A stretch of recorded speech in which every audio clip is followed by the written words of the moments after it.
How old do you think old is? 60. 60? That's a bit Yeah. young.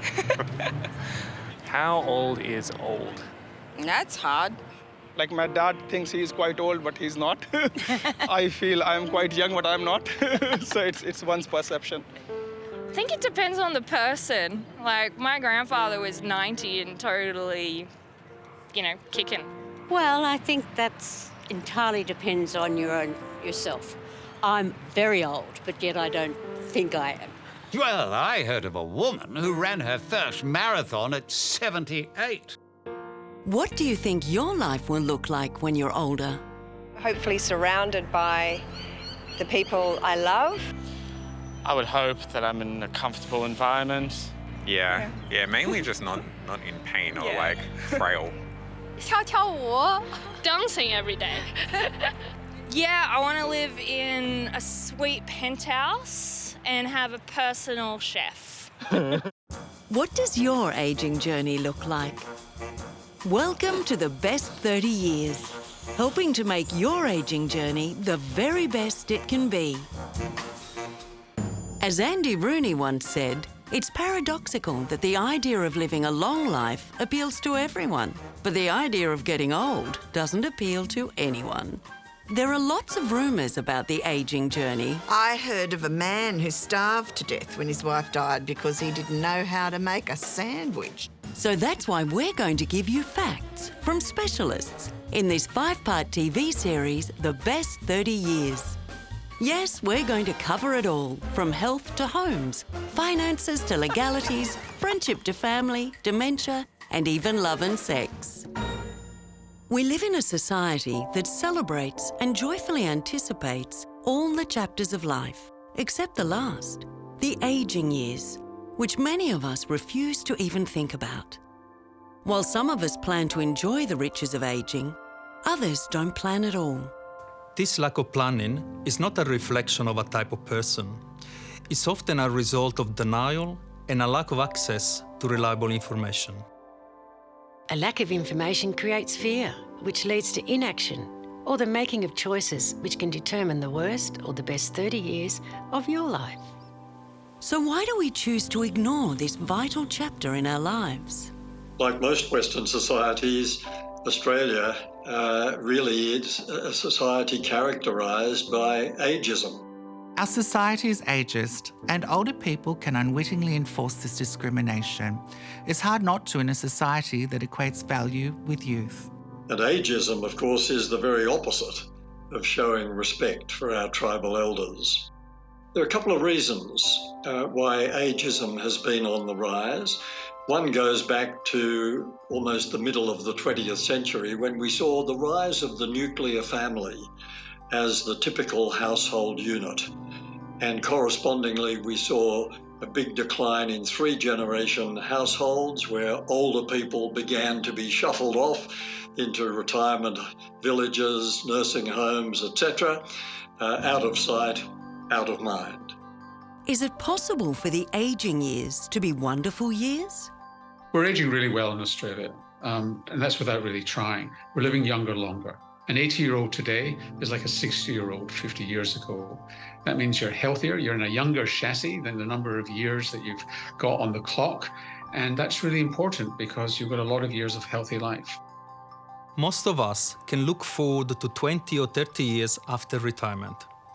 That's the same period from age 20 to 50, when we established everything about ourselves, study, career, family, finances. But we often face 60 to 90 blankly. It means you've got to decide how much longer you're going to work. And if you give up paid work, whether you're going to actually do voluntary work, because working is really important to keeping young. So if it's a time of possibilities, what's holding us back? There are some common themes that we see in ageing, particularly fear and uncertainty about the unknown, and especially the perceived loss of control.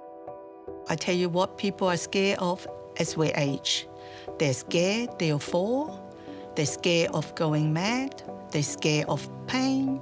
They're scared they won't belly laugh or hold hands again. They're scared their life will be over while they are still alive. something I want to share with you is that it is never, ever too late to plan. Start with where you're at. Start today. Talk to your doctors, your healthcare professionals, and your loved ones about your wishes for your care going forward. It makes all the difference. Planning doesn't just mean considering who'll look after you or where you'll live. It includes your state of mind, your health, and your financial plan. A question that we need to ask ourselves is how well prepared are we in protecting our lifestyle and our ability to make decisions for ourselves, or empowering other people who love us and who know us well to make those decisions for us. Most of us are not good at planning for ageing, but men tend to be worse, letting events take over, then calling on others for support. Usually women, a partner if they have one, often the eldest daughter. It's rarely a son, and this can create resentment, anxiety, and guilt. Everyone has a different story. Let's call this Dario's. If Dario's wife were still here, they would have made an aging plan together. Confronting it alone fills him with dread. But he knew she would tell him to just get on with it because it's better to confront your fears than live with a fear of the unknown. But men and women's stories can be quite different. A typical story is Mary, aged 58, and her husband Bill, aged 61, at retirement. Bill's health starts to decline at 75, and Mary cares for Bill to his death at 80. In those 5 years, they use up their cash, Mary's friends evaporate, the kids live elsewhere, she can't drive, and at age 77, she is alone in a big house, facing 5 to 10 years isolated in the suburbs. With declining health and fearful of falls, Mary is a very long way from living her best years. So let's change that to make your ageing journey the very best 30 years.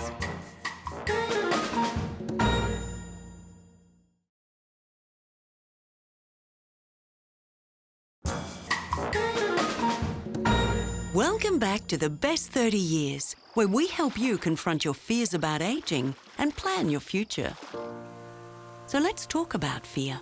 The aging journey can raise innumerable fears, from fear of the unknown to pain to loneliness. But what are the most common? I think people have got a few financial fears in retirement. The first and probably the most common one is that they're going to outlive their money. For more and more people, they're carrying debt into retirement, so how they're going to service that debt past the point at which they stop working is a worry. And for others, the concern is about living on the pension and I guess having changes of circumstances that lead to a reduction in that pension. Looking longer term, it's about whether one or both members of a couple might need aged care. So money worries are real, and in future episodes, we'll be looking at ways to help you dissolve those concerns. But money is worth nothing if you're not well. So how does the aging journey affect our health? Nobody fully understands what aging is. There's a few things that go on. One is we kind of rust from the inside out. And there are things that speed up our rusting. High blood pressure, smoking, air pollution, even chronic stress, they speed up that rusting.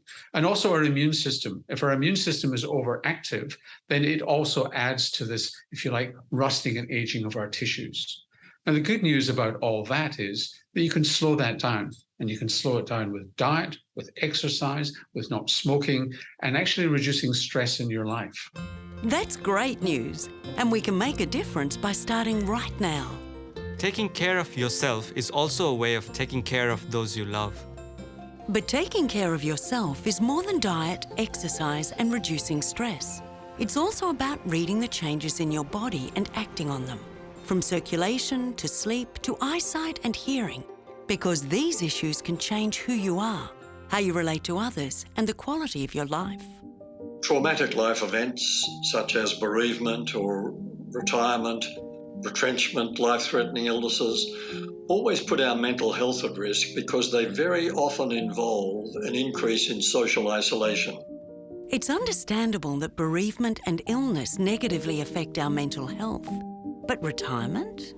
Many people spend their working lives thinking of retirement only to find themselves blindsided by emotional and social issues, and that can be very difficult for them. Contrary to popular expectations, many people, particularly men, are depressed for the first several years of retirement. because they've lost social contact and meaning. And social isolation, in turn, is associated with problems like loneliness, anxiety, depression, and a range of physical ailments. Remember that in our criminal justice system, solitary confinement is the worst punishment we can think of. We are hardwired for connection, which means our lives progress when we are in the presence of healthy relationships of mutual love and reciprocity, which means we have give in those relationships and we also have contributions to make. That's what leads to long-term, prolonged health for us all. It's not easy to reach out and connect, but it's worth it. Not only for yourself, but for your loved ones. They have a life too, and can't be expected to be the source of yours. Let's call this Fran's story. Fran's mum and dad moved to be near her. Her dad died 3 months later, so her mother has no community and all her loneliness and problem fall on Fran. She wants to be there for her mum, but it's overwhelming her. More and more research is revealing the negative physical impacts of loneliness on our health. Current views are that loneliness is as bad for us as smoking 15 cigarettes a day. It is far better to have people in your life and almost to eat an unhealthy diet than it is to have the healthiest diet in the world, all the kale and quinoa you want, and yet to remain alone. Of course, it's not a case of either or. For great health, we should eat well and seek company. We know that one of the silent killers in later life is loneliness. Studies show that it leads to poorer health, less happiness, and even shorter lives. So we need to invest in our relationships and as a society, get conscious and creative about how older people can better access community. So how do we access community? Well, it's going to take a little bit of reaching out. You can start with something as simple as reading the notice board in your local library to learn of activities in the area. Go to the community centre, read your community newspaper for ideas, subscribe to the local council newsletter and talk to others. Ask them what they do. Look, listen, learn. Just dipping your toe into something new can change your attitude. Have an attitude of gratitude. I mean, studies show that it helps improve your immune system, your sleep quality, and it's so easy to do. It helps you build a positive attitude just about life in general. It is smelling the flowers. It is having a moment with your kids. It's seeing your dog across the street. Little small things that keep us grounded into what really matters in life. As you get older, you keep putting it off, putting it off. You get older and something happens, and then it's hard if you've got to do something like then, you know. You do it before you get that old that things start happening. Coming up, we're going to help you get started. Always keep laughing.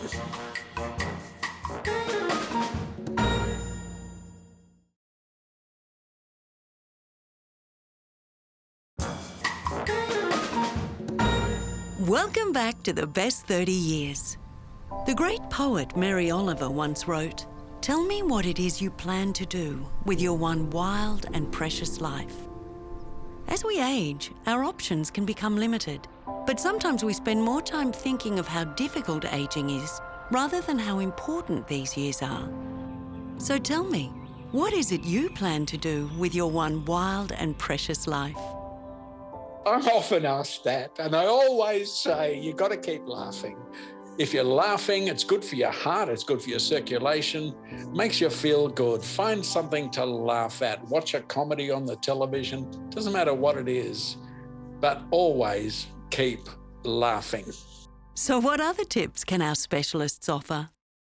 It's about life in general. It's about having people around you. It's about acquiring new skills. It's about cooking in the Mediterranean style. And I mean cooking, because cooking cooks up anti-aging compounds that you can't buy in the chemist shop.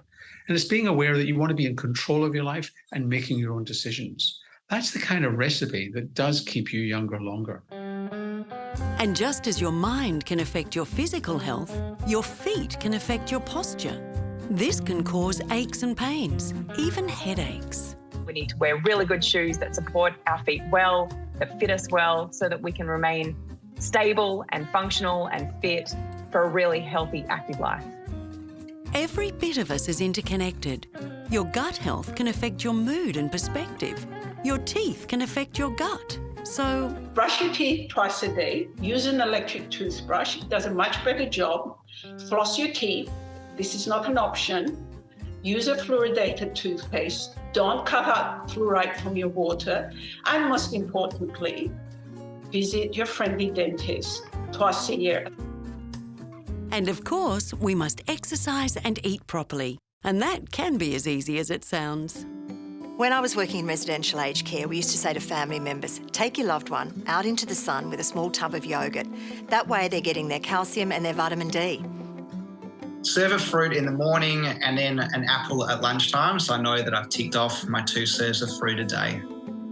My favourite advice is to walk, talk and read a newspaper every day, meaning you should walk in your local community for exercise, building a sense of belonging. You should talk to the local retailer and your neighbours when you see them regularly. And by reading a newspaper, you will expand your understanding of what is going on in the world, so your conversations are broader. And don't just assume you're well. Make the most of modern science and medicine and confirm that you are. For example, knowing the real health of your heart. We can do that these days by using CT scanning to literally get a 3D image of the heart and see what the health of the arteries is. This is a test that really only costs a few $100, less than servicing your car. And you can talk with your GP about getting it. And while we're dealing with reality, talk about the big issue, your mortality. I find that a great tip for families is to remove the stigma around talking about preparing and planning for this stage of life.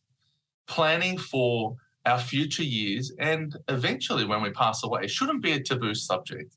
It should be something that we as families discuss with one another so that we understand the wishes of our older generations and that there's appropriate discussions that happen around the dinner table. And speaking of sharing your wishes... A funny fact is that when you bequest something, a gift in your will to a charity of your choice, you actually add about 3 to 5 years onto your life expectancy.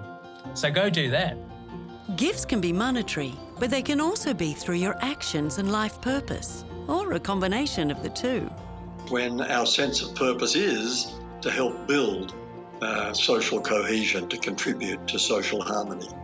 Any other tips? To get your blood flowing, to get your heart pumping, to get your face going, and just a little bit of beetroot. I think it's always good to listen to talkback radio, those deep voice right-wing guys, because they will make you feel a little bit of rage. And there's nothing like a little bit of fury to make you feel alive. Coming up. If you feel like you hate everyone around you, you probably need to eat. And if you feel like everybody hates you, you need some sleep.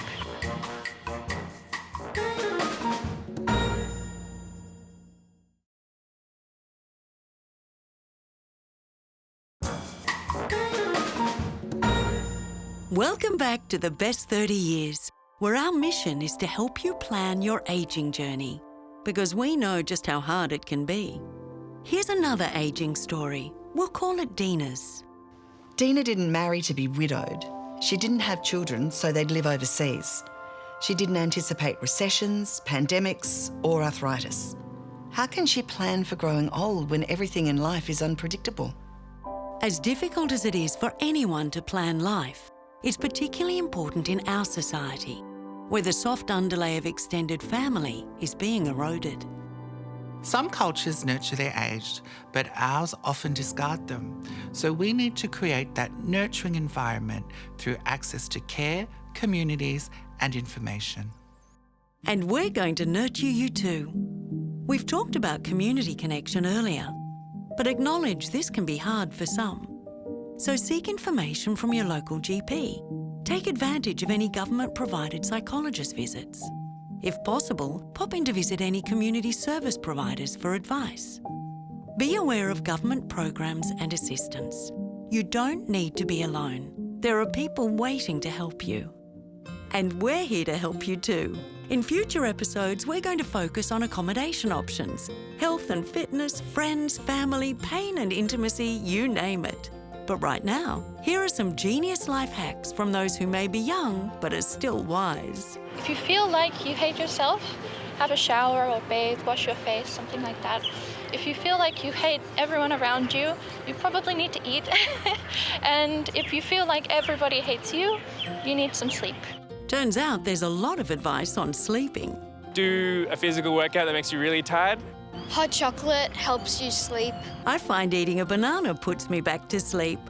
Poor sleep hygiene, sleep apnea, and even snoring can affect your total well-being. Are there tips on anything else? Do daily yoga. Make sure that you're eating good food. Drinking tea, very important for Asian people, drinking tea. Getting a pet is actually a big one. Keep your brain active daily, so always do something that will stimulate your brain. Advice abounds. Give blood. Carry weights when you walk. Take a daily cold shower. Or bath. Or swim. Save a fortune and a lot of time by letting your hair go silver. Play games, gardening. Making sure you give yourself the time to do things that you enjoy. Do something every day that challenges you. Do something scary. Then you'll value life a little bit more. Follow the recipe. Don't think you know better. Actually follow the recipe. Sometimes you get bad things coming up, but try to don't think about it, because the more you think about it, the more you're making it worse. Everyone's got advice. You see a statue or a monument or a plaque anywhere, go over and read it. If you have the opportunity to be kind and show someone compassion, take it. Love people. And also find people you can laugh with. Well, we're going to help you do precisely that. And in the next episode, we'll discuss relationships, connections, friendships, and old people passion. And begin our search for the best home situation for you, because you don't need to face the ageing journey alone. For more information regarding the specialists, accommodation, or subjects featured in this episode, please go to thebest30years.com.au.